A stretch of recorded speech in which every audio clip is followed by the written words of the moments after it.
as nossas gravações da nossa reunião. Um belo dia, 2 de setembro de 2021. Estamos recebendo aqui o professor Luiz Adriano. Vai falar conosco, vai falar para a gente sobre transhumanismo. Um assunto que, para mim, é novo enquanto realidade, porque eu só tenho visto em filmes, né? E, professor, obrigada por estar aqui com o nosso grupo, ABC2 Campo Grande, no Mato Grosso do Sul, porque tem Campo Grande também no Rio de Janeiro, né?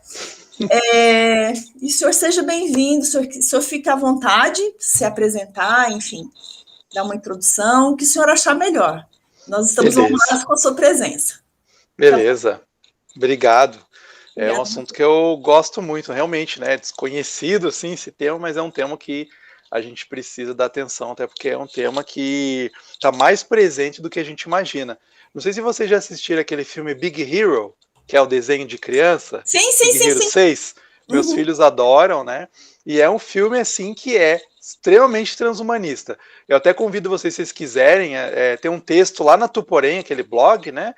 Tuporém, que é O Transhumanismo Está Entre Nós. Eu escrevi um texto falando exatamente como que, na verdade, tem muitos temas do transhumanismo nesse filme, tá? Então, se vocês já assistiram, leiam esse post lá do blog, que explica bem, né, uma linguagem mais tranquila, assim, sobre o transhumanismo, e depois assistam de novo para vocês perceberem, é bem interessante. Bom, assim, então, eu sou professor de História e Filosofia da Ciência e da Tecnologia na UTFPR, tá? Aqui no Paraná. Então, nós somos uma... Isso, ó, alguém foi bem rápido lá, já achou. Legal, exatamente. E então aqui eu na verdade sou formado em História, mestrado, doutorado em História do Brasil, e aí migrei para a História da Tecnologia e fui, daí comecei a pesquisar e comecei a ver interesses, principalmente sobre a visão cristã da tecnologia. Então, o meu maior assim, tema é isso, né, visão cristã da tecnologia, e fui adentrando em algumas coisas, pesquiso C.S. Lewis, um dos principais aí, autores que eu pesquiso, e aí a minha pesquisa inclusive daí fui estudando mais, né, já fazem 8 anos que eu estudo a área de filosofia, história da tecnologia e filosofia da ciência, né, inclusive na BC2 agora, esse mês está rolando uma disciplina lá da pós, né, da pós da BC2, da DCH, né, Deus, o Cosmo e a Humanidade, e estou dando uma aula junto com o Marcelo Cabral, lá sobre filosofia da ciência, então também é uma das minhas áreas aí que eu atuo, né? E aí me especializei nessa área. Então, ano passado eu terminei um pós-doutorado em filosofia da tecnologia no departamento de filosofia lá na UFMG, Minas Gerais, né? E então foi exatamente minha temática, foi o transhumanismo. Mas a partir, aí a gente vai discutir a partir desse livro, né, que vocês estão lendo, né, é isso, né? Sim. Ai, meu Exatamente. Deus. Sim. Isso. Estamos terminando de ler. Que legal. Esse livro é excelente, né? Tem o McGrath, né? Ele tem um outro livro anterior a esse. Eu esqueci de pegar aqui, tá para lá, tá distante, mas ele tem um livro mais antigo, que esse aqui seria uma nova versão, né? Mais atual. Foi bem legal porque a BC2 correu fazer a tradução. É um livro assim bem atual. Saiu em 2020, né? Então eles já correram. Né, e chegou aqui para a gente, então é bem legal. Tem algumas coisas que não tem no livro anterior, né, tem um livro Capa Cinza, da editora Loyola, e aí nesse livro ele atualizou com alguns debates, né, tirou algumas coisas, né, e agora voltou. Né, então tem inclusive aqui esse debate do transhumanismo, né, que é um debate não é tão, vocês vão ver que não é tão novo assim, mas está ficando cada vez mais presente. Então eu vou compartilhar a tela com vocês. Deixa eu compartilhar aqui. Ele abriu 2 telas, uma para ele e uma para... Estou. Perdão. Tá aqui. Vocês estão conseguindo ver então, né? Certinho. Sim, professor, perfeitamente. Tá, beleza. Então tá aqui. Vamos lá começar. Então eu vou ter uma slide, vou também falando, remetendo algumas páginas, né? Uma das primeiras frases que aparece ali no livro, né? Na página deixa eu passar aqui, na página 301, né? Se não me engano. Deixa eu confirmar isso. Exatamente. 301. Ele menciona esse cara aqui, Pico della Mirandola, um cara lá, né, da idade, do começo, do finalzinho da idade medieval, né, já entrando na verdade na idade moderna, né, já quase passando ali. E esse é um dos caras mais conhecidos do humanismo, foi muito importante para os direitos humanos também, né? Ele tinha essa ideia do discurso sobre a dignidade do homem, né? E ele falava que o homem é ontologicamente superior aos outros animais e que o homem é o artífice de si mesmo, autoconstrutor. Então, o humanismo é isso, né? Muito forte presente, né? O homem como centro do mundo, lá o homem vitruviano do Leonardo da Vinci, né? Então, tudo, por isso que é o humanismo. E o Pico della Mirandola, ele também foi um dos caras que é considerado das inspirações do transhumanismo, tá? Moderno. Então, vocês vão ver lá, por exemplo, nessa citação, olha só essa citação, né, nesse livro aí que é Oração da Dignidade do Homem. Ele fala assim: não te dei, ó Adão, nenhum lugar determinado, nenhum aspecto. Ele falando como se fosse, né, através da boca de Deus, né? Nem um aspecto próprio, nem qualquer prerrogativa tua, a fim de que aquele lugar, aquele aspecto, aquelas prerrogativas que desejares, tudo segundo a sua aprovação e teu conselho, obtenhas e conserves. A natureza limitada dos astros está contida dentro das leis por mim prescritas. Tu a determinarás para ti por nenhuma barreira constrangida. Então você não vai ter limite nenhum, o homem não vai ter limite nenhum. Segundo o teu arbítrio e cuja potestade eu te entreguei. Coloque-te no centro do mundo, olha só, né?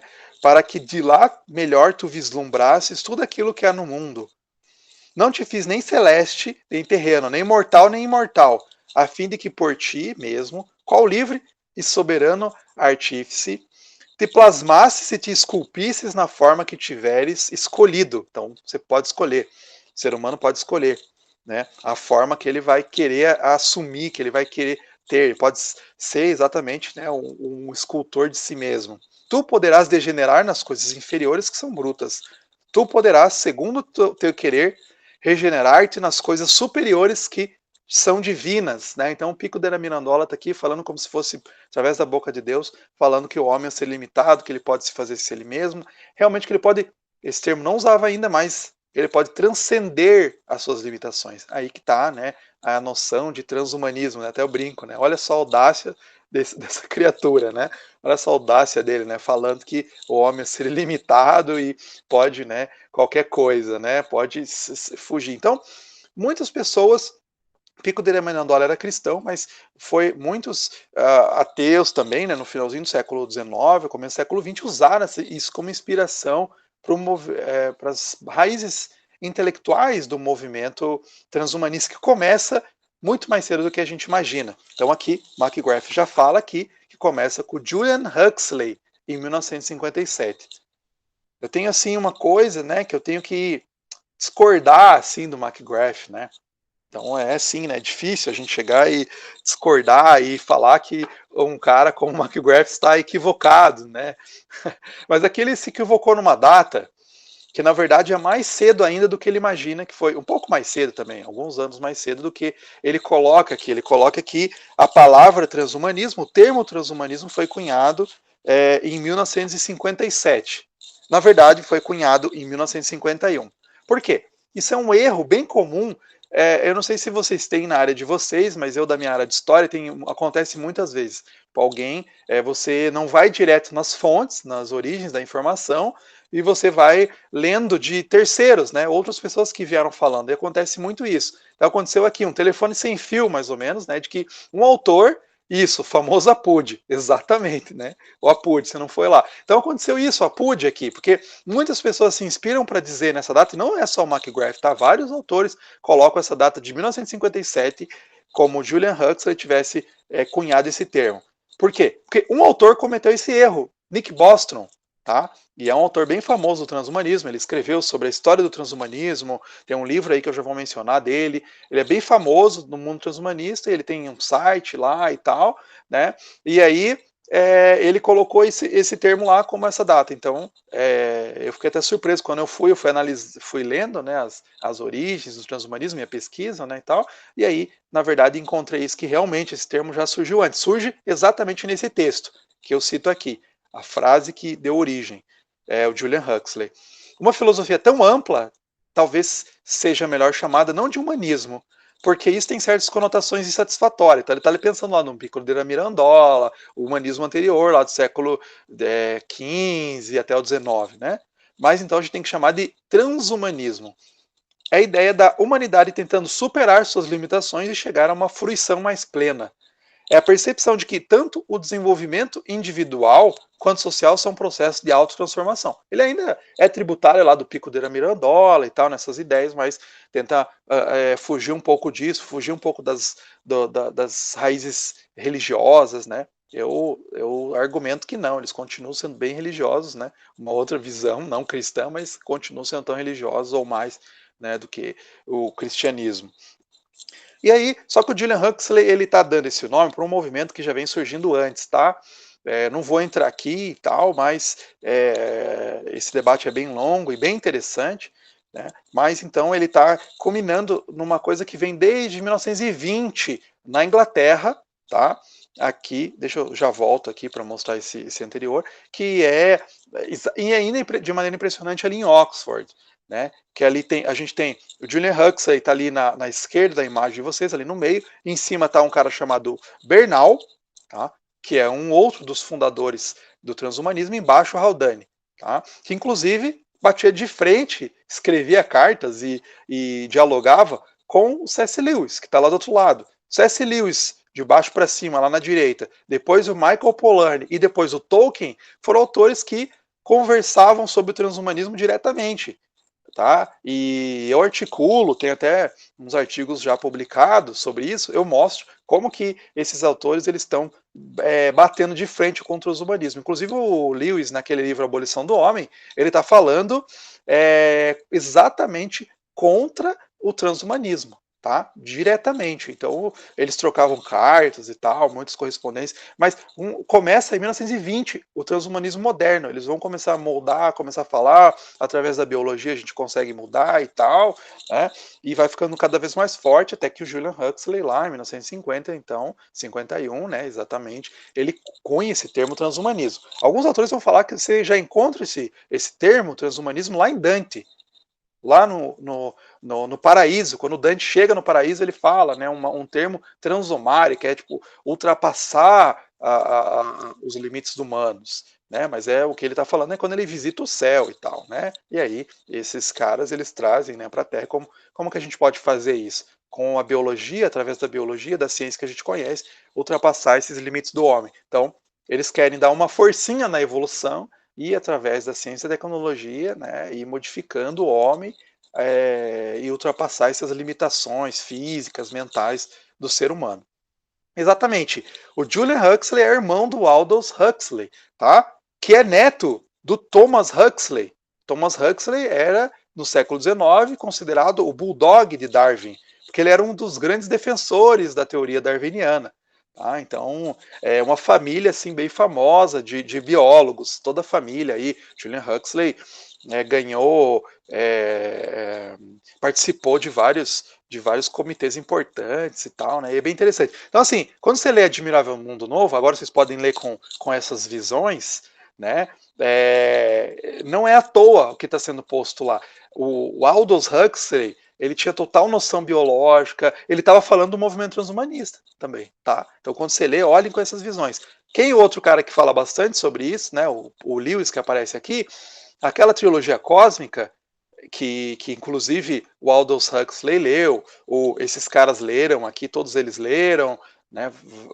O George Orwell, que escreveu em 1934, mais tarde leu também, elogiou, inclusive, né? O C.S. Lewis lá na trilogia cósmica está falando sobre transhumanismo. Só que não aparece esse termo transhumanismo nem no Admirável Mundo Novo, nem na trilogia cósmica, porque estava sendo informado ainda esse termo. Mas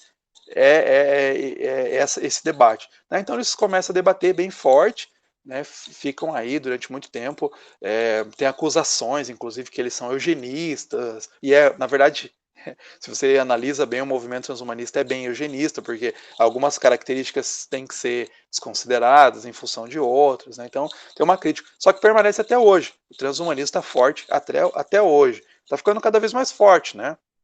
Em alguns caras aí que estão surgindo, mas e inclusive, né, como eu disse, até em filme infantil aí, né, eu citei o Big Hero, ele é um filme bem transhumanista, do começo ao fim, tá? Então, se você lê lá, se você assiste com essa visão, você percebe. Então, estão querendo tornar comum isso, né? Para a gente aceitar tranquilamente isso. Bom, mas vamos ver qual que é a diferença. Ah, deixa eu voltar aqui, né? Eu falei. Outro, esse artigo que normalmente é citado como o artigo que é a origem desse movimento, né? Que é o de 1957, né? Mas ele também define um pouco mais nesse artigo que é o transhumanismo. Né? Então ele fala assim, o Julian Huxley, a espécie humana pode, se quiser, transcender a si mesma, não apenas esporadicamente, o indivíduo aqui de uma forma, o indivíduo ali de outra, mas em sua totalidade, como humanidade. Precisamos de um nome para essa nova crença. Talvez transhumanismo sirva. O homem permanecendo homem, aqui ainda não estamos falando no pós-humanismo, né? A gente já vai ver isso, mas transcendendo a si mesmo, realizando novas possibilidades de e para a sua natureza humana. Então a gente não enxerga no escuro. Então vamos fazer, né, uma operação aí que a gente consiga enxergar no escuro. A gente não consegue, sei lá, ter limitações físicas, mentais, né? Então vamos ampliar isso, amplificar através do que a gente conhece da biologia, né? Neurociência e tal. Inclusive ele escreveu, o nome do artigo se chama, não sei se vocês perceberam ali, New Bottles for New Wines, novos fugiu agora a palavra, né? Novos frascos para novos vinhos, que é na verdade, uma provocação. Eles faziam muitas provocações ao cristianismo. Tá? Eles pegavam alguns termos cristãos, né, e modificavam. Né? Então, lá na passagem que tem, né, vinhos novos para odres, esse é o termo.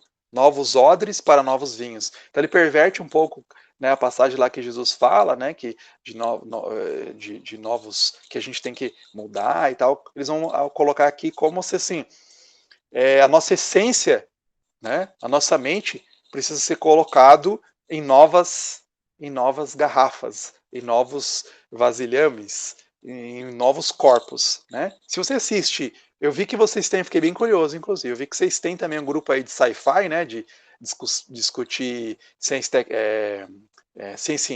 ficção científica, né? E é muito interessante porque a ficção científica é muito rica nisso, né? Então você assiste lá o Ghost in the Shell, o mangá, lê o mangá, né? Assiste anime, o filme, né? Aquele seriado da Netflix que tem um livro também, né? O Carbono Alterado, é tudo essa ideia, né? Nossa mente, vamos pegar nossa mente e trocar de corpo, né?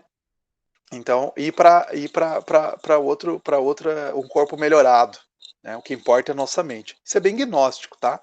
Isso é bem uma visão que o cristianismo tem batido aí desde o início, né? Do cristianismo, né? Então, qual que tem a diferença? A gente tem que ficar claro que hoje tem um movimento também pós-humanista, tá? Ele fala aí na página, eu coloquei, não é página 307, tá? É página, acho que já na primeira página, se não me engano mesmo, que ele vai falar sobre essa diferenciação aí do que é... Ah, tá. No comecinho mesmo, o primeiro parágrafo, o segundo parágrafo ali fala o termo relacionado pós-humano, né, o McGrath vai falar. Então, tem diferença entre transhumanismo e pós-humanismo, tá? Então, o transhumanismo, ele é esse movimento intelectual que existe até hoje, que visa transformar a condição humana através do desenvolvimento e fabricação de tecnologias amplamente disponíveis para aumentar consideravelmente as capacidades intelectuais, físicas e psicológicas humanas. Ainda é humano, tá? Então, transhumano, né, o movimento transhumanista, ainda é humano. Já o transhumanismo pós-humano, né, que falam, ou pós-humano, porque tem muitos movimentos diferentes dentro, tá? Mas, assim, o pós-humano é aquela coisa assim, nós temos que realmente aumentar tanto a possibilidade do ser humano, acabar, gerar a imortalidade do ser humano, aumentar a capacidade física, mental, psicológica, que a gente ultrapassa, né, nossas limitações, a gente se torna outra coisa. Acabou, ser humano é outra coisa. No More Humans, fica essa brincadeira que tem lá, né, a Wanda, num dos quadrinhos, né? Ela fala, né? Ela faz o desejo lá sem mais humanos, né? Acabam todos os humanos, só fica a dinastia M, né? Nos quadrinhos, só fica mutantes, não tem mais seres humanos. Então Seria essa ideia que os pós-humanos defendem, tá? Mas a gente tem que estar, acho que, mais cuidado ainda com os transhumanos, eles estão mais presentes entre nós. Ali, na página 302, fala sobre aprimoramento cognitivo e excelência moral. Isso é uma das coisas muito debatidas, tá? O Nick Bostrom, ele faz a Lucy, né, que vira um pendrive, né? O filme, esse Lucy é todo zoado, né? Cheio de equívocos científicos, né? Tipo, aquela a gente só usa 10% do nosso cérebro, sei lá, 3% do nosso cérebro, que é um erro, né? Bem básico, assim, né? Só para se divertir. Tem ficção científica mais acurada, né? O Transcendência é um filme que eu gosto muito, tá? Muita gente acha chato aquele filme com o Johnny Depp. Ele é um filme bem interessante para o debate transhumanista, né? Coloca lá. Então tem inclusive isso, né? Baixar somente para um computador. O Nick Bostrom, ele tem esse livro, a gente tem esse livro. Opa, caiu o negocinho aqui, ó. Superinteligência, tá? É um livro todo doido, assim, né? Interessante para conhecer. Ele é um dos grandes intelectuais do transhumanismo, tá? Lá de Oxford, tem até um centro em Oxford que estuda isso. E isso é muito interessante, gente. Eu acho como que pode. O transhumanismo começou em Oxford, lá que eu mostrei aquele mapinha ali, né? Lewis discutindo e tal com os caras. E até hoje tem um centro bem forte de transhumanismo. Mudou politicamente, a ideologia mudou, né? Antes eram os caras mais de esquerda, hoje são os mais libertários e tal, mas é interessante, continua lá. Mas enfim, o Nick Bostrom, ele é um cara assim, que faz uma autocrítica. Apesar de ele ser extremamente transhumanista, ele faz uma autocrítica com relação a, por exemplo, a visão do progresso, né? Será que a gente só vai melhorando sempre e tal? Então ele se questiona um pouquinho mesmo, ele faz uma autocrítica, assim, né? A gente tem que cuidar com isso, ele fala e tal, né? Mas ainda assim, né? Então ele fala, será que realmente as coisas só estão melhorando? Vejo que não. Essa questão da superinteligência, ele fala das dificuldades, né? Dessa coisa da singularidade. Vocês já ouviram falar desse termo, né? Termo bem caro aí dentro da inteligência artificial. Tem um cara que ele é um proponente disso, que é o Ray Kurzweil. Trabalha no Google hoje e tal. O cara ficou rico assim, inventando um monte de coisa. Ele inventou um teclado, né? Um dos teclados mais musicais, né? Mais conhecidos aí, o teclado Kurzweil. Você vê às vezes por aí, bem aceito entre os músicos. E esse Kurzweil, ele é o cara que criou ou defende mais essa ideia da singularidade, que é a ideia de que, vocês viram, quem assistiu aí, né, Era de Ultron e tal, né, ou mesmo esse Transcendência, sabe do que eu estou falando. É mesmo Matrix, né, lá, antigo já falava. Aquela ideia de que chega um momento em que a inteligência artificial vai ultrapassar a inteligência humana, né. Tem um filme Singularidade? Eu não sabia. Ô, louco, preciso ver isso aí. Que legal.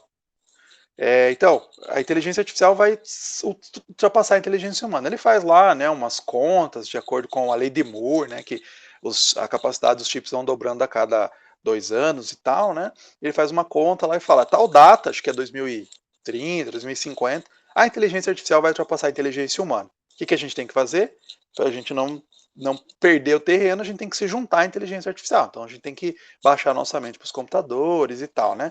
E aí o Nick Bostrom fala, tem limites, porque a gente ainda não entende a inteligência humana, né? É bem limitado isso. A gente tentou estudar, ele fala, a gente tentou estudar um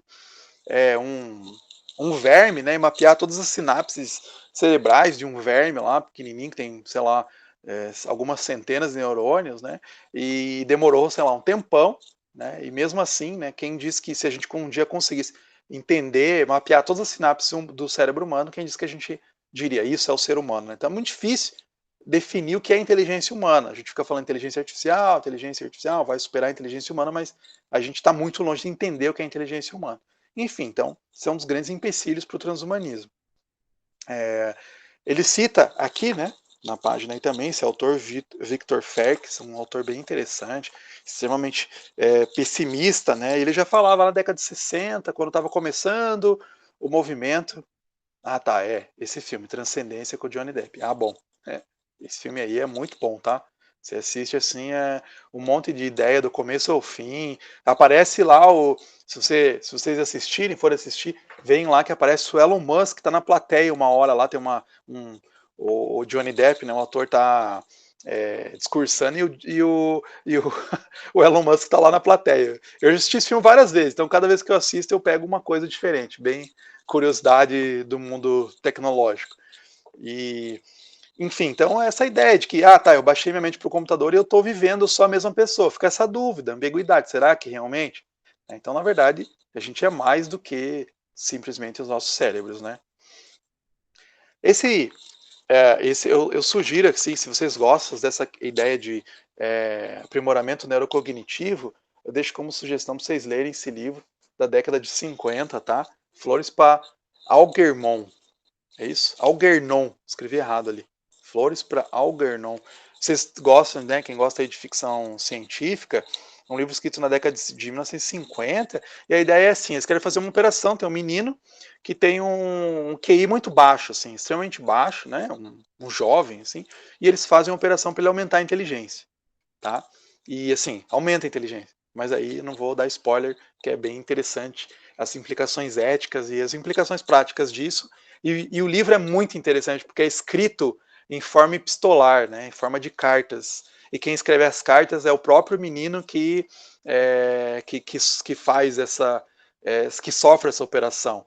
É sensacional, tá? E esse aqui me empolgou tanto que a gente foi lá, um amigo aí de direito, e a gente escreveu esse artigo, quem quiser, um artigo acadêmico para uma revista, teve um dossiê sobre neuroética, as implicações, e a gente foi lá com a nossa visão cristã, ele também é cristão, Lucas Viana, com a nossa visão, ele é da área do direito, né? Então a gente foi com a nossa visão cristã, criticar, a gente ficou assim, né? Será que vai ser aceito, né? Porque a gente foi criticar uma revista sobre ética, a revista, a maior parte dos artigos, né, são aí, né, não são cristãos, né? Esmagadora maioria, né? E a gente foi lá criticar a questão dessa ideia dos aprimoramentos neurocognitivos. Né? Foi bem legal aí escrever esse artigo, tá aí quem quiser ler, vale bem a pena. A gente começa citando, né, esse livro, e a gente vai citando aí, falando como, na verdade, basicamente, né, nos termos bem chulos, é balela, não dá certo, não vai dar certo, isso é um grande engodo, vai dar problema se continuar nessa ideia. E tem muita gente propondo isso. Vamos fazer melhoramentos cognitivos nas pessoas. Então, assim, o problema é moral. Então, a gente, sim, faz muitas coisas ruins no mundo. Por exemplo, a gente destrói o ambiente, a gente é mal com as pessoas, né? E aí, então, a gente pegou e a ideia de alguns caras transhumanistas é assim, vamos fazer, a gente sabe qual que são as partes no cérebro que estão ligadas a questões morais. Então a gente liga lá uma chavinha, né, digamos assim, e a gente consegue fazer com que as pessoas ajam de maneira moral, de maneira melhor, tá? Moralmente. Né? Então, assim, tem caras que propõem isso, a gente chegou lá e falou, olha, não é uma boa saída. Né? Então leiam lá o artigo, depois leiam o livro, se quiserem, que vale bem a pena, bem legal para esses debates aí de aprimoramentos neurocognitivos. Tem vários livros aí, quem se interessa por isso. Não sei se vocês conhecem, mas um autor que é assim, fenomenal, gosto de ler todos os livros dele, mas ele tem um que ele lançou sobre questões de engenharia genética, que é o Michael Sandel. Se vocês não conhecem, ele é professor de direito, mas ele escreve sobre questões gerais, sobre o dinheiro, por exemplo. Por que o dinheiro não pode comprar tudo? Escreve sobre meritocracia, foi o último livro que ele lançou esse ano. E aí tem um livro que é sobre engenharia genética, que é contra a perfeição. Bom, ele já deixou anunciado no título a posição dele, né? Contra a perfeição. Então, é bem legal, um livro escrito bem tranquilamente, assim, é livro que você lê, qualquer pessoa pode ler, não especialista na área, assim. Mas ele vai falando sobre esses transhumanistas, contra esses transhumanistas e colocando argumentos bem, bem legais. Recomendo também. Bom, então aí, continuando aí no texto, né, do McGrath, né, ele fala assim que os transhumanistas eles não estão levando a sério a pecaminosidade da natureza humana. A questão eu falo, né, que quando você vai falar nos termos seculares, é difícil a gente explicar pecado, né? Falar assim, olha, vocês são, você não leva em consideração a pecaminosidade do homem, a limitação do homem, né? Então nós somos seres caídos, então nós como cristãos nós sabemos que vai ter tudo que a gente fizer vai ser limitado. Então todas as obras das nossas mãos, nossa ciência, nossa tecnologia vai ser imperfeita. Mas é difícil você explicar isso em termos seculares. né? Então, um dos termos que é bem aceito é falibilidade, aceita-se bem. Assim, ó, o ser humano é ser falível. Ele vai construir uma ponte, vai cair a ponte. Ele vai fazer uma nova tecnologia, essa tecnologia vai ter problemas. A gente vai descobrir daqui a pouco que tem imperfeições, né? Descobertas, teorias científicas, a gente está sempre aperfeiçoando, né?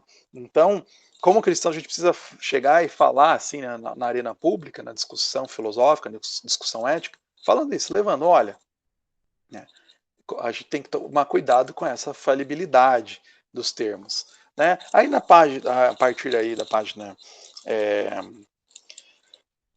303, vai apresentando alguns pontos, ou 4 pontos, né, centrais nessa ideia de a imagem de Deus, né, que a gente tem e que a gente deve usar para quando a gente pensa em transhumanismo e pensar como a gente deve ser contra transhumanismo. É interessante que tem cristãos transhumanistas, tá? Tem posições, inclusive movimentos cristãos transhumanistas. Mas eu não vejo como que isso pode acontecer, tá? Então aqui tem 4 posições e que dentro da teologia que fica bastante complicado isso.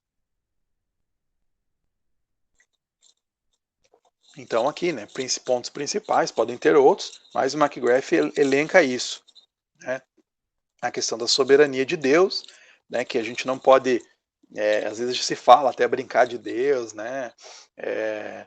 Ou lá o doutor Frankenstein, né, ele cria um monstro, tá até com a camiseta do Frankenstein, não sei se vocês conseguem ver, mas que ele cria um monstro, né? Então não se engane, inclusive, né? Não é, o monstro não se chama Frankenstein, é o Dr. Victor Frankenstein, o monstro não tem nome, né? Mas ele brinca de Deus, né? Até ele fala isso, né? Lá, eu quero brincar de Deus, eu quero usar essa criação de vida, né? E não, criação de vida é exclusividade de Deus, né? Nós podemos trabalhar com a ciência, com certeza, aperfeiçoar os métodos científicos, né, para curar as doenças e tal, mas a gente tem que ver os limites. E realmente é complicado os limites, né? Porque algumas pessoas vão falar, você tem um marca-passo no seu corpo, você já é transhumano, né? A gente tem não sei o quê, você faz doação de órgão e depois, né, você recebe esse órgão, você já é um transhumano, como que é isso? Você está prolongando a sua vida e tal, então não deve tomar remédio. Também não é assim, mas a gente precisa ser sábio e ver quais são os limites. Por exemplo, imortalidade. Não, eu quero ser imortal, né? Isso é complicado teologicamente e cientificamente, né? Uma série de implicações aí. Outra, correspondência humana com Deus, né? Um ponto aí. Para cá. Nós temos essa coisa da imagem de Deus, né? A imago Dei, nós fomos criados como a imagem de Deus. Então, como é que a gente quer transpor essa imagem? Então, a gente descarta, né? Não queremos mais isso, não gostamos dessa imagem, a gente quer modificar ela. Então, isso é legal porque o Michael Sandel, que eu mencionei aqui nesse livro, Contra a Perfeição, ele não é cristão, mas ele fala em dádiva, por exemplo. Nós recebemos um corpo, nós recebemos a vida, então nós temos que ser gratos. É interessante isso, só falta pouca coisa para ele se converter. E isso, né, da gente, às vezes a gente claro que não quer dizer que eu tenho um problema de saúde, eu não posso tentar aperfeiçoar, melhorar, né, e tal, isso, mas a gente vê que o ser humano é muito insatisfeito muitas vezes, né? A gente vê isso aí, né, gente? Eu também estudo redes sociais, né, um dos estudos que eu gosto também de fazer, de ler bastante, e você vê que tem cirurgias plásticas inspiradas no Instagram, né? Porque a pessoa faz cirurgia plástica para aparecer bem no Instagram, e assim, fica um negócio horrendo. Vocês pesquisem isso, né? Instagram e cirurgia plástica no Google, você vê umas coisas absurdas. Quer dizer, o ser humano, né, extremamente insatisfeito e modificando assim de um jeito absurdo, né? Aquilo não é saúde. Eu vou fazer uma cirurgia plástica por saúde, né? Não, tem cirurgias plásticas por saúde, extremamente importante, né? Mas assim, você fazer uma cirurgia plástica para ficar melhor na foto no Instagram, para ficar melhor numa live do Instagram e tal, é extremamente problemático. Exatamente, que ponto chegamos. Outro ponto, imagem e relacionalidade. Eu coloquei ali racionalidade, né? Mas o termo aqui é isso, modo de harmonização. Negócio extremamente bem isso, né? Tipo, nós sabemos o que é harmônico, né? A nossa visão ora. Agora, assim, pensa assim, o que era harmônico 50 anos atrás? O que vai ser harmônico daqui 50 anos? né? Então a gente tem essa visão diferente, né? Então já fizeram às vezes assim, como que vai ser a evolução, né, do ser humano? Porque aí colocam lá, sei lá, daqui milhares de anos, né, o ser humano com o olho gigante, parece um mangá e tal, né? Porque é isso que é o que é mais bem visto, né, o mais apreciável, assim, então a seleção natural vai nos levar a isso.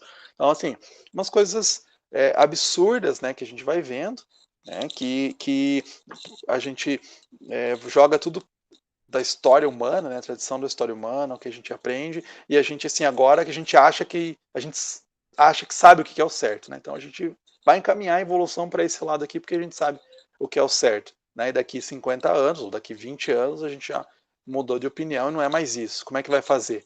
Vai desinventar aquilo, né? O C.S. Lewis, ele fala, né, na linha do progresso, né, é melhor, mais fácil antes de dar errado você dar um passo para trás do que para frente, porque depois que você foi para frente é difícil você desinventar aquilo, né? Por exemplo, pensa manipulação genética, né? O CRISPR, edição genética, essa técnica de edição genética que, inclusive, a criadora, né, que descobriu essa manipulação genética, essa forma, né, ela ganhou o prêmio Nobel, né, de química 2 anos atrás. Então, é extremamente problemático, né, porque a gente pode modificar ali, eu quero que meu filho tenha olho azul, eu quero que meu filho seja alto, e aí eu faço uma modificação genética, né, para isso. Então, o Michael Sandel comenta sobre isso também e vê as implicações disso. Né? Imagem narrativa, isso é muito interessante, assim, porque o McGrath aqui na página 305, eu gostei muito, assim, porque ele cita eu escrevi um texto, ou já vinha lendo, né, sobre Tolkien, antes de ter lido esse texto, né, ele menciona o Tolkien, isso, gente, é muito interessante, porque o Tolkien, eu falei ali, eu coloquei, né, a fotinha no começo, de que o Tolkien, ele falou contra o transhumanismo. E quando você lê desavisado, você não percebe isso, porque você nem sabia, né?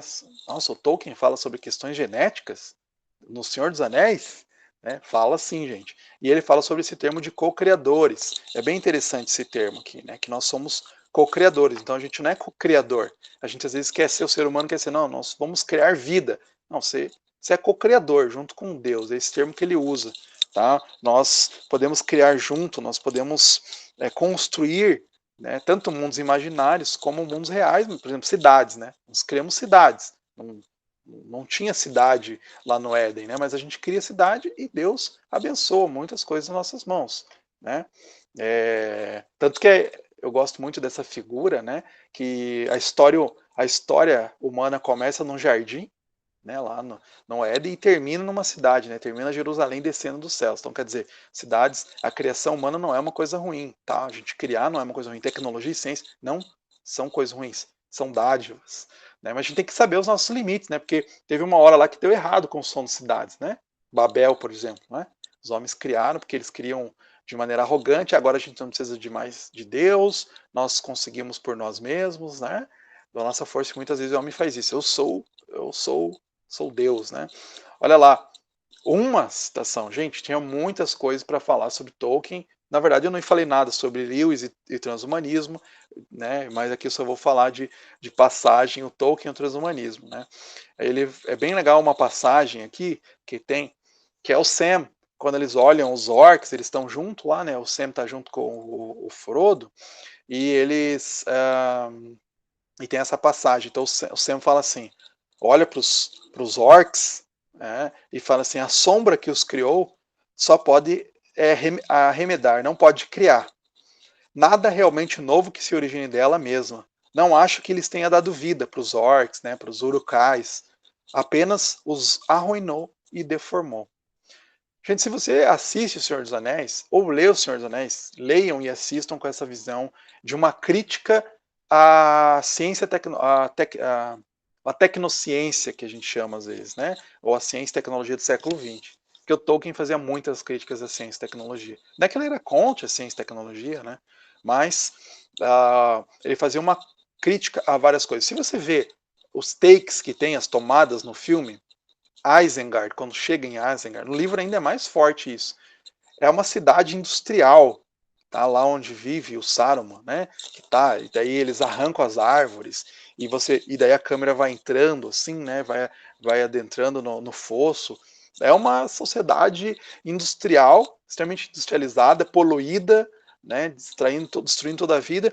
E aí os orcs, eles eram elfos antes, né, que eles foram deturpados. O Saruman não criou vida, ele deturpou, ele fez uma engenharia genética e fez esses monstros de acordo com o que ele achava que era melhor, os mais fortes, né, mas era o quê? Seres horrendos, né? Então, o Tolkien, na época que ele estava vivendo, ele tinha essa noção de que os homens, eles queriam transformar, né, outros homens, queriam transformar os seres humanos através do progresso científico, tecnológico, né, e isso acabaria incorrendo em muitos problemas,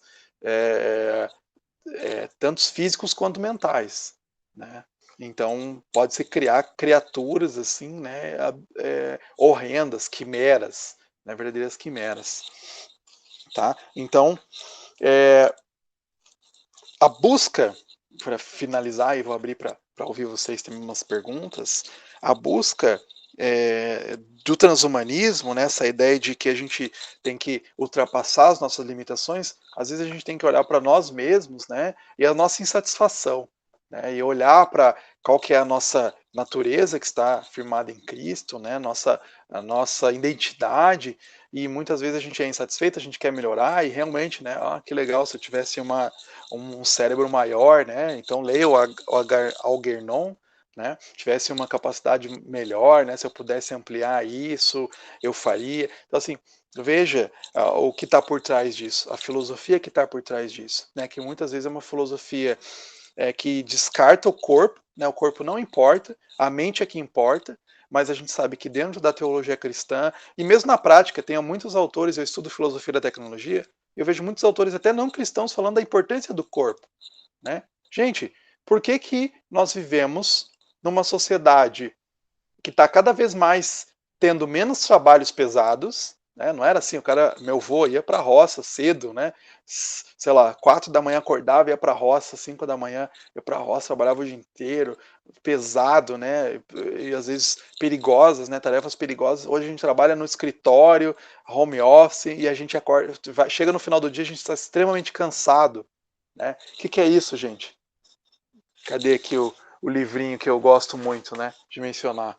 Sociedade do Cansaço, né? Por que a gente está vivendo essa sociedade do cansaço que o Byung-Chul Han fala, né? Por quê?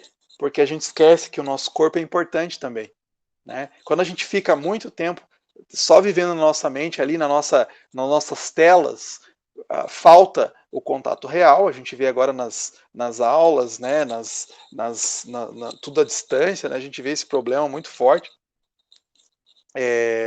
que a gente não está mais presencial, né? Claro que a tecnologia facilitou um monte, né? A gente está podendo ter aula, estou podendo ter aula aqui na minha universidade, né? Não ia ter se não tivesse uma internet ok, né? Computadores e tal, mas a gente vê a diferença que faz, né? Nós não estarmos presentes e o nosso corpo não está presente. Então isso é uma grande herança que o cristianismo tem, de falar da importância do corpo. A gente sabe da importância do corpo, né? O nosso mestre, né?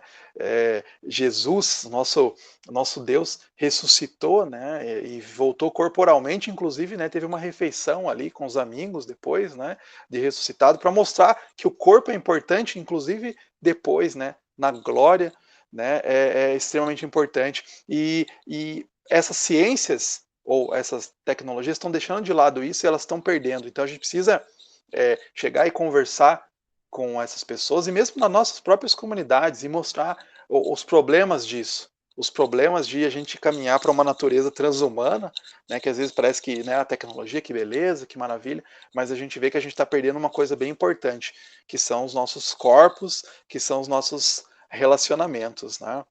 Então, assim, essa que é o perigo, né, que o McGrath sentiu, inclusive, de que nessa nova edição desse livro ele colocar o transhumanismo, né, como uma coisa que a gente precisa estar atento, tá? Então, assim, gente, teria muita coisa para falar, né, porque transhumanismo é uma coisa que eu tenho estudado já há algum tempo, eu gosto muito, né, a temática da minha pesquisa, tal, mas eu acho que é uma boa porta de entrada essa discussão, né, e algumas indicações aí que eu deixei para vocês. Então, estou aberto agora, espero que tenha ficado claro, se não ficou, depois vocês podem também me perguntar, pode me procurar aí depois também, né, nas redes sociais e tal, e a gente pode continuar o papo. Mas agora eu queria ouvir, vocês têm alguma uma pergunta. E obrigado pela atenção, pelo convite também.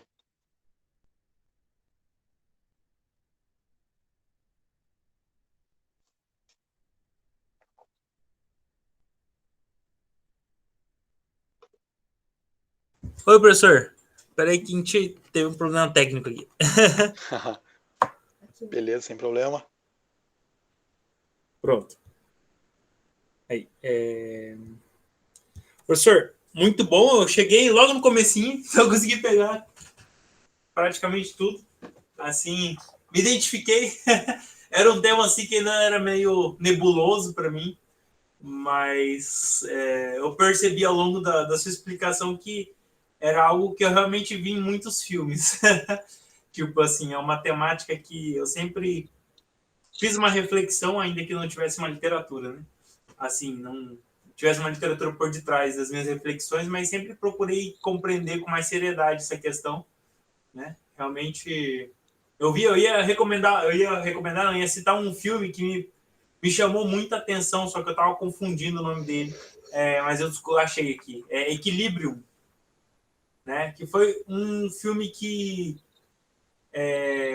assim, eu não sei se ele se encaixa exatamente como transhumanismo, mas a ideia é que um estado totalitário ele cria um medicamento, né, e controla as pessoas, o afeto das pessoas por meio desse medicamento. Então, assim, as pessoas são obrigadas a tomar esse medicamento e elas são tipo soldados, né? Eles têm tipo criam uma comunidade em que as pessoas elas são treinadas para cumprir certas tarefas de maneira meio programada. Você tá dando spoiler? Não, assim, a ideia é essa. E vi outros filmes desse mesmo contexto, então isso sempre me chamou muita atenção, né? Porque em muitos momentos a gente se gataca. Bem legal. Falei pra Sara.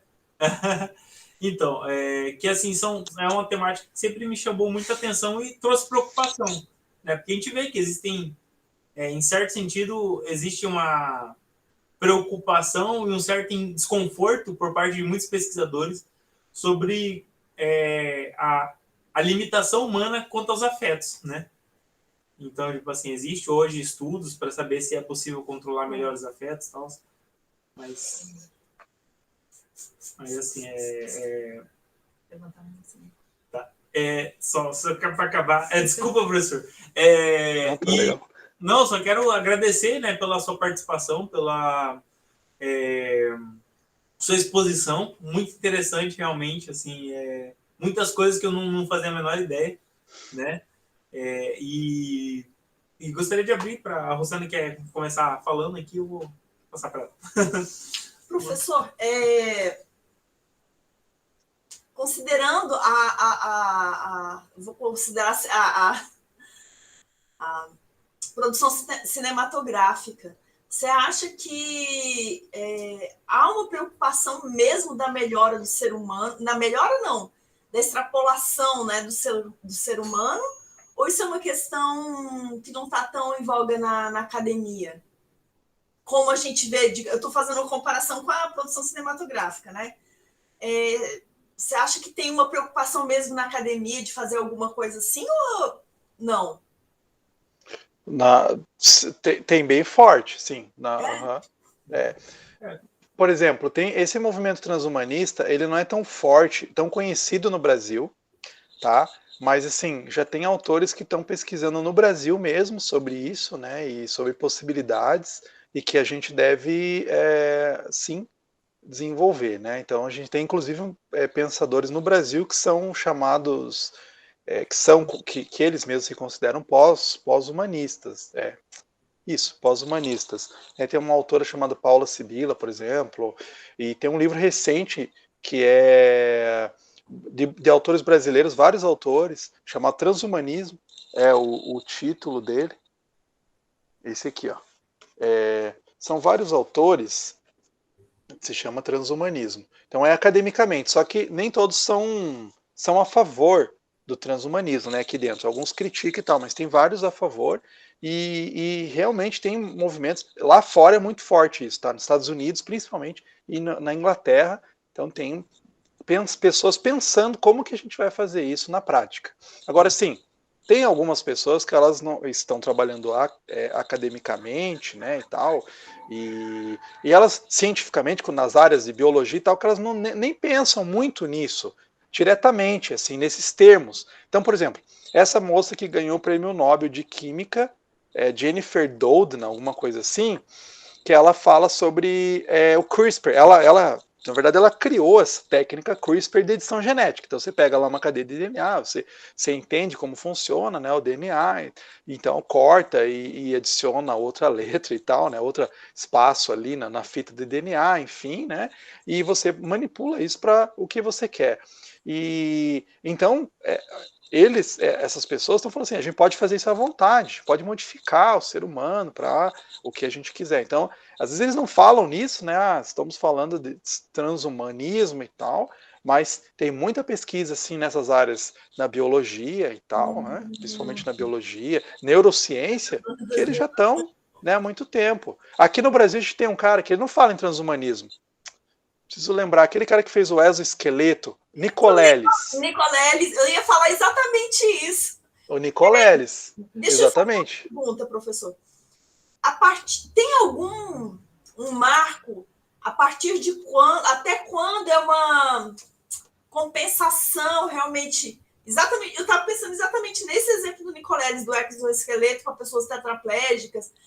Até quando é uma melhora de uma desabilidade, de um problema, e a partir de quando eu posso, se é que eu estou usando o termo correto, e a partir de quando eu posso falar de transhumanismo? Ou tudo isso aqui é transhumanismo? Não. Exatamente. Tem umas coisas assim, que em várias áreas fica bem claro, assim, sabe? E normalmente essas pessoas que estão envolvidas, eles têm essas linhas bem claras, bem definidas. Uma coisa é o aperfeiçoamento e outra é tem um termo também agora, mas é a restituição normal. Isso. Então, por exemplo, né, eu sou tetraplégico, então o normal seria que eu andasse e tivesse a movimentação de todos os meus órgãos. Então o Nicoleles foi lá. Então ele não é transhumanista, entendeu? Ele não é transhumanista, mas ele pegou e fez a pessoa restituiu. Agora sim, controlar os equipamentos eletrônicos da minha casa, digamos. Né? Através, isso já passou, isso não é natural do ser humano. Aí já passou, já é um outro ponto, já é um outro nível. Eu me comunicar mentalmente com outra pessoa, né? Que tem o Neuralink lá do Elon Musk, eles querem fazer isso. Comunicação via, né? Então, aí já é transhumanismo, porque o ser humano não tem isso. Agora, prolongar um pouco a vida, né? Realmente tem um debate. Então, assim, o que é? Vamos prolongar a vida até quando? Né? Então vou prolongar a vida até 200 anos, opa, talvez seja um passo muito grande, né? A gente tem prolongando, então a gente vem prolongando com a medicina, né? Pensa assim, a expectativa de vida de um brasileiro 50 anos atrás, né? Então a expectativa hoje, a gente foi prolongando a vida, mas a busca dos transhumanistas já é imortalidade, não é nem assim viver 20 anos a mais, viver até os 150 anos, né? É viver eternamente, né? Ser imortal, né? Jeff Bezos é o grande exemplo. Então você vê assim, tem em cada área, né, você vê exoesqueleto para restituir. Restituir o movimento normal. Agora, se eu fizer um exoesqueleto porque eu quero ser mais forte, né? Minha vida agora eu não gosto do meu corpo, quero ser o cara mais forte e tal. Então usar isso aí já passou desse limite, né? Já passou desse limite impessoal, né? Esse limite do ser humano, né? Já transcendeu. Estamos ao vivo e a cores. Mais alguém? Mais questões? Eu poderia. Eu tenho, na verdade, uma curiosidade para compartilhar. Que, assim, eu gosto muito de tecnologia relacionado a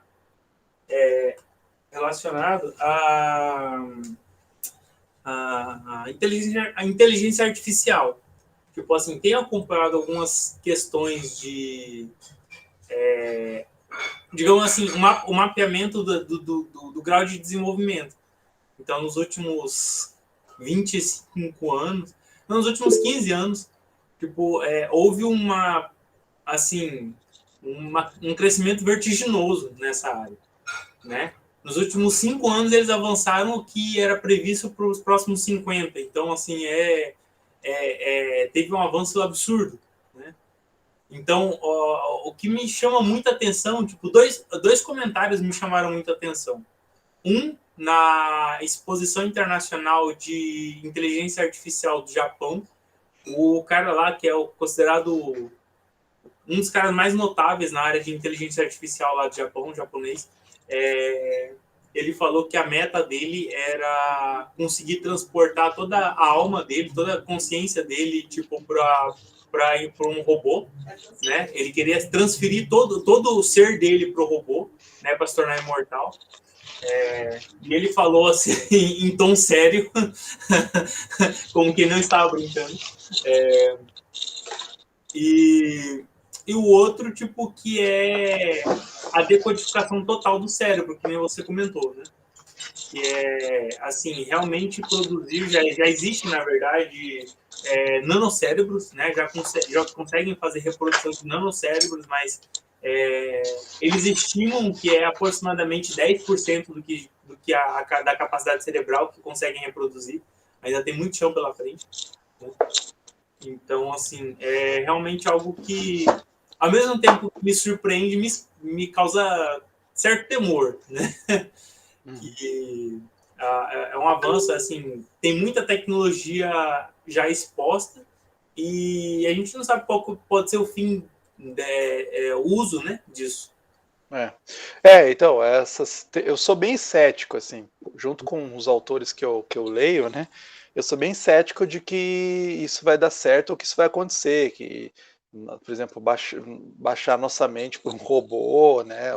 Ou que a inteligência artificial vai ultrapassar a nossa inteligência, que a gente compreenda o que é a inteligência humana algum dia totalmente. Eu acho que isso a gente não vai conseguir nunca, né? E tudo que se faz hoje está muito distante disso e é muito deslocado isso, né? Que a gente desloca a nossa mente do nosso corpo, todas essas questões, né? Então você vê que tem muitas falhas argumentativas, tem muitos problemas lógicos na argumentação desses caras transhumanistas, desses caras que fazem isso, né? Samila, acho que também levantou a mão. Isso. Uhum. Oi, professor. Levantei. Eu tenho uma Pode pergunta um tanto quanto... Na verdade, eu queria que o senhor comentasse, mas ela é um pouquinho, acho que eu diria, polêmica. Porque quando a gente lê o livro do Admirável Mundo Novo, realmente tem todas essas questões intrínsecas. Eles devem ter trocado muita ideia ali, os irmãos Huxley, para escrever... Eu acredito que eles tenham escrito essa história junto. Bom, mas voltando agora para o contexto que a gente está vivendo, hoje tem uma questão muito forte que são os discursos sobre a ideologia de gênero, né? Então, que as pessoas têm vários gêneros, não importa o sexo biológico, enfim, tem todas essas discussões. E eu queria saber do senhor, assim, se a ideologia de gênero, ela encontra lugar no transhumanismo, porque uma vez que a gente não se importa mais com o nosso corpo, mas só com a nossa mente, então essas questões biológicas e psicológicas também, elas deixam de existir, né? Então, como que ficaria essa sociedade? Então, se a gente continuar batendo nessa mesma tecla? Então, inclusive, o senhor comentou sobre os desenhos, as animações, e me veio muitos filmes que aos poucos estão inserindo, né? Animações da Pixar, da DreamWorks, enfim, que eles estão inserindo esses diálogos, né, para deixar mais... é normal. Então, assim, como que o senhor vê que a nossa sociedade pode progredir? Será que a gente vai virar um admirável mundo novo meio bizarro? Sabe que é interessante? Porque, assim, tem muitos autores que colocam, né, Admirável Mundo Novo e 1984, né, qual que vai acontecer primeiro e tal, qual que vai ser o futuro, e muitas pessoas falam que realmente a gente está mais fácil de chegar em Admirável Mundo Novo do que 1984, né? Já aquilo lá realmente já é muito diferente do que a gente pensava, né? Com questões de sociedade de vigilância e tal. Mas assim, eu acho que eles, começando, né? Eu acho que eles não escreveram juntos, tá? Por quê? Porque o Aldous Huxley é muito pessimista e o Julian Huxley é bem otimista. Não, o Julian Huxley, né, ele via o futuro com a tecnologia, um futuro maravilhoso. E o Aldous, ele era extremamente crítico. Então, assim, Admirável Mundo Novo, na verdade, era um terror, né? Meio que uma ironia. Admirável Mundo Novo. É ruim, é horrível.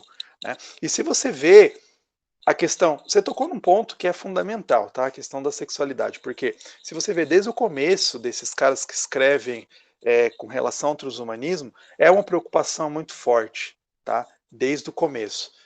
A ideia deles é uma reprodução assexuada, o que eles queriam, o que eles colocam lá até. A gente vai passar dessa fase e tal, mas essa preocupação está sempre muito, muito presente. E é muito engraçado que você vê, às vezes, em alguns autores, não sei se vocês viram aquele filme O Juiz, tá? In vitro, exatamente. Né? Deixa esse juiz para outra metáfora. Melhora essa questão da metáfora do Admirável Mundo Novo. A visão lá que tem dentro, igual que tem em Matrix. Não sei se vocês lembram, em Matrix tem os corpos que eles não nascem, eles são cultivados, né? Que aparece lá. Então, inclusive era como os primeiros transhumanistas eles falavam, ectogênese, né? É a forma que tem. Então, fora do útero, né? Uma criação de vida fora do útero que não precisa que você pega lá um DNA e tal, e você pode clonar e criar vida, né? Era essa visão, você não precisa mais de mais nada, né?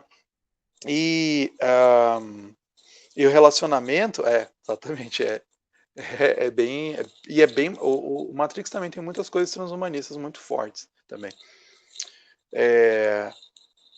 Só que é muito interessante que muitos filmes, por exemplo, o Ghost in the Shell, eu fiquei assim, quando eu li o mangá, eu achei assim, o primeiro mangá e tal, o primeiro volume, legal essa ideia, né? Mas é muito interessante, é muito curioso como que eles colocam lá essa visão muito forte no mangá de que o corpo não importa, o que importa é a mente, né? Eu posso pegar minha mente e colocar em outro corpo, posso baixar minha mente, mas ao mesmo tempo são corpos, né? Lá você vê quem assistiu o mesmo filme, né? São o corpo idealizado, extremamente. Na verdade, você acaba vendo que o corpo é extremamente importante, né? Então, nesses temas que a gente acha que eles vão deixar, você vê que eles não conseguem se livrar desses temas. Eles tentam passar por cima, falar que isso não importa, que isso é desnecessário para a reprodução humana e tal, mas você vê que isso está sempre muito presente. Sempre, todos os filmes transhumanistas, a questão do corpo, da sexualidade está muito presente, né? Mesmo que eles queiram afirmar o contrário. Então, realmente é bem importante essa temática, essa discussão aí. Nossa, Demolidor.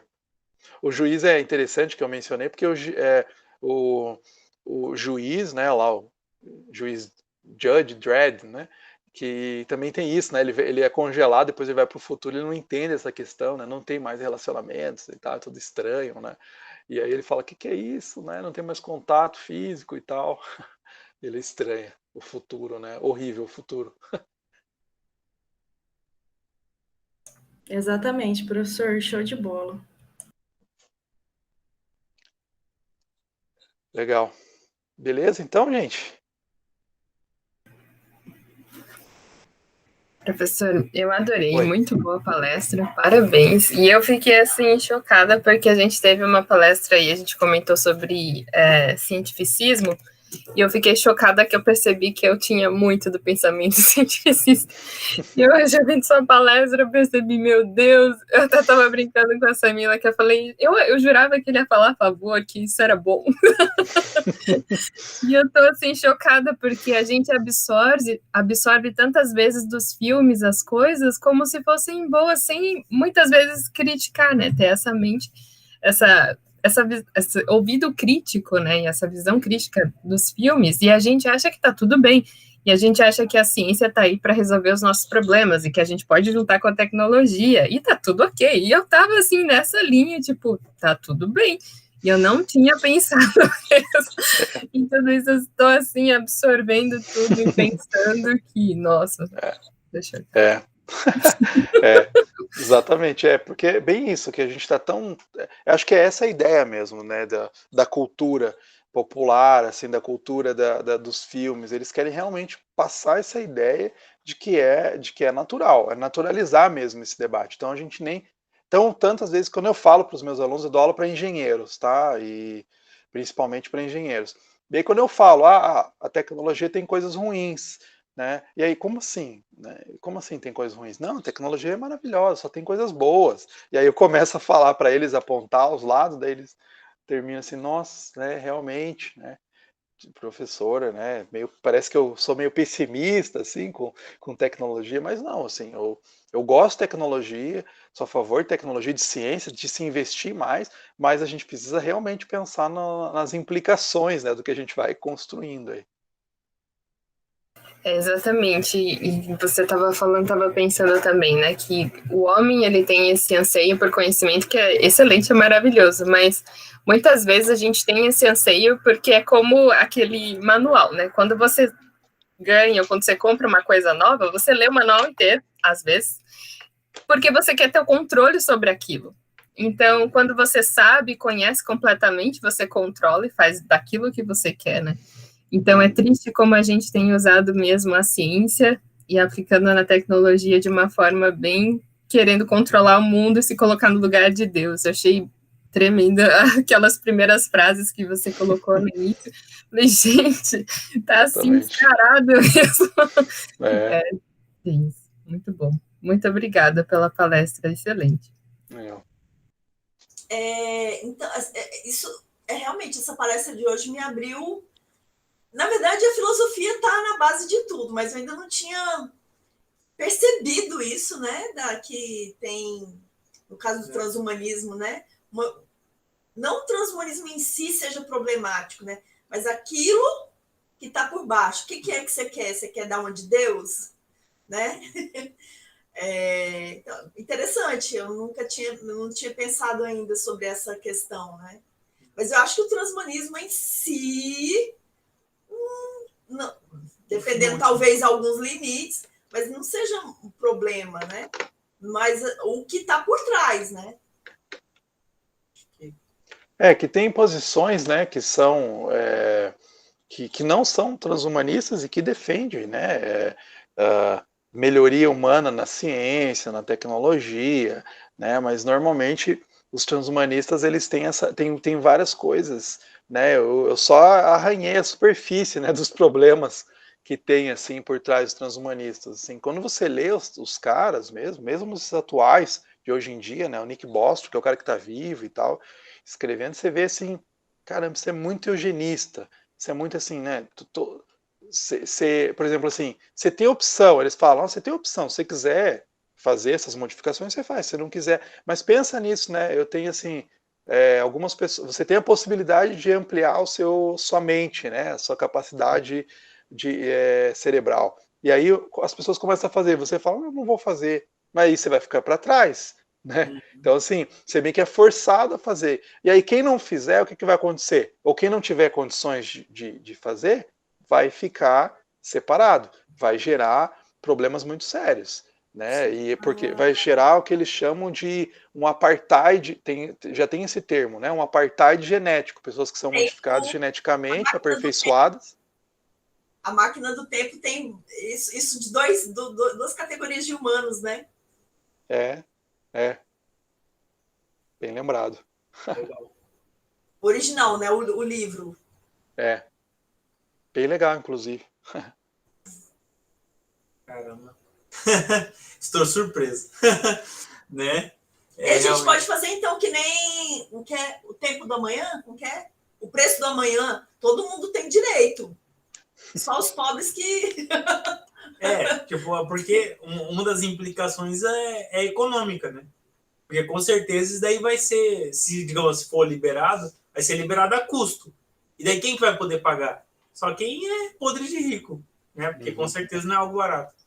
Então, daí que vai a desigualdade, vamos colocar assim, sociedade, a desigualdade social, que já é grande, se tornaria ainda maior. Porque pensa, tipo, pessoas que têm privilégio econômico iam ter próximas gerações com altas habilidades e ia sempre permanecer no topo, né? Uhum. Mas ia potencializar, eu diria, Isso né? é verdade. Uhum. Então essa é uma implicação bem grave, assim, né? Penso eu. Legal.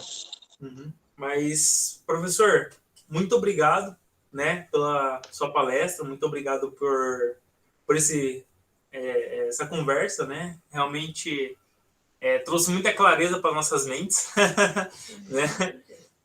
Para desfazer confusões, né? Porque realmente às vezes a gente se pega pensando assim, mas a gente faltam ferramentas para entender melhor, né, a questão. Então, nada melhor que um especialista como o senhor para clarear nossa mente, né? Muito obrigado, senhor. Deus abençoe. Tá?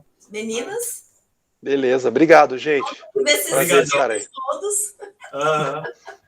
Beleza. Show, gente. Muito obrigado, professor. Mais uma vez, incrível. Muito obrigada. Legal. Show de Beleza. bola. Obrigado. Tchau, Tchau, gente. até mais. Tchau. Tchau, tchau. Tchau, tchau.